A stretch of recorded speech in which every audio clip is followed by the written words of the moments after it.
Assalamualaikum warahmatullahi wabarakatuh. Kami dari kelompok 11 Ekonomi Moneter akan menjelaskan tentang perbankan dan ruang lingkupnya.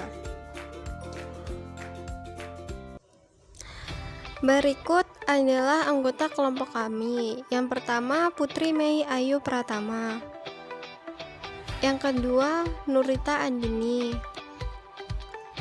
Yang ketiga Aviari Hintara Rizky.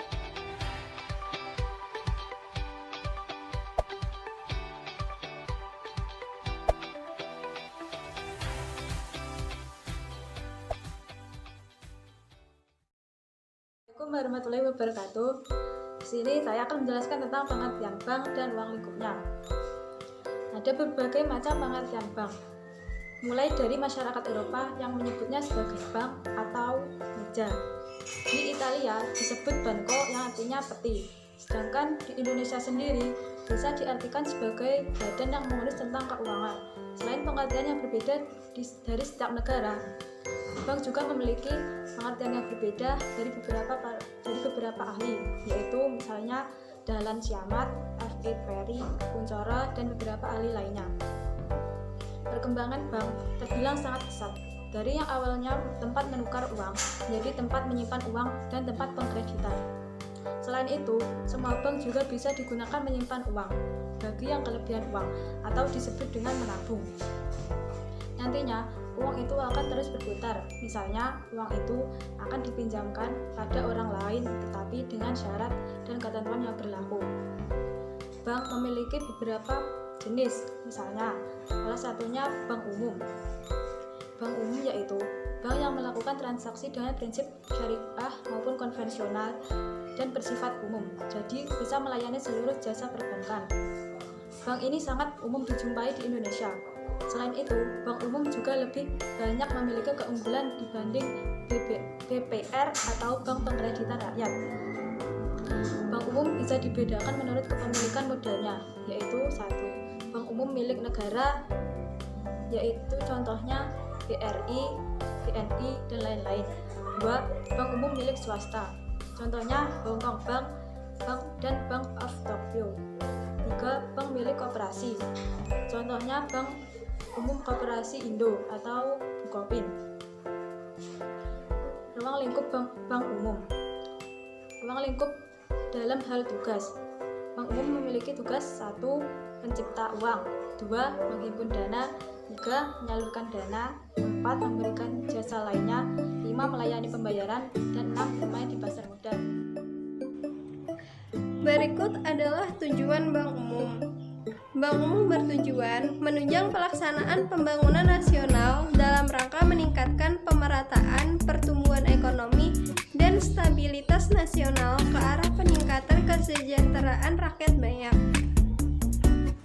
Selanjutnya adalah Bank Perkreditan Rakyat atau BPR. BPR merupakan bank yang menggunakan sistem syariah hanya dalam kegiatannya tidak memberikan jasa dalam lalu lintas pembayaran. Jadi BPR hanya melakukan kegiatan berupa menyimpan uang dalam bentuk deposito berjangka, tabungan atau bentuk lainnya yang dibersamakan dan menyalurkan dana sebagai usaha BPR. Adapun tujuan BPR atau Bank Perkreditan Rakyat yaitu untuk menunjang kegiatan pembangunan nasional dalam rangka meningkatkan pemerataan, pertumbuhan, dan stabilitas ekonomi nasional ke arah terwujudnya kesejahteraan. Selanjutnya tentang fungsi Bank Perkreditan Rakyat atau BPR. Yang pertama, fungsinya menyimpan dana dari masyarakat dengan bentuk deposito berjangka atau tabungan. Yang kedua, menyalurkan dana kepada masyarakat dalam bentuk kredit investasi atau kredit modal kerja.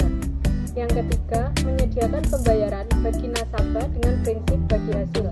Yang keempat, menempatkan dananya dalam bentuk sertifikat Bank Indonesia atau SBI dalam deposito atau tabungan bank lain. Yang selanjutnya untuk ruang lingkup Bank Perkreditan Rakyat. Ruang lingkup BPR itu meliputi ruang lingkup mikro, contohnya Bank Desa, Lumbung Desa, Bank Pegawai, Lumbung Putih Negari atau LPN, lembaga perkreditan desa atau LPD, badan kredit kecamatan atau BKK, atau untuk kredit usaha rakyat kecil, KUR juga bisa. Lalu untuk sumber dana bank tersebut dapat dihasilkan dari beberapa hal, yaitu pertama dari bank itu sendiri atau sumbernya dari pemegang saham. Yang kedua, dana yang berasal dari masyarakat. Yang dimaksud dana adalah setiap masyarakat yang menimbun kekayaan dan disimpan oleh bank, jadi itu bisa menjadi sumber dana untuk pemasukan bank tersebut. Yang ketiga, dana yang berasal dari lembaga lain. Sumber ini selalu berkembang sesuai dengan perkembangan ekonomi. Sumber ini diperoleh dari pertama, setoran jaminan, kedua, dana transferan surat berharga atau pasar uang, ketiga, diskonto Bank Indonesia, keempat, kredit likuiditas dari Bank Indonesia, pinjaman antar bank, kelima, pinjaman dari bank luar negeri. Sekian materi dari kelompok 11. Terima kasih. Wassalamualaikum warahmatullahi wabarakatuh.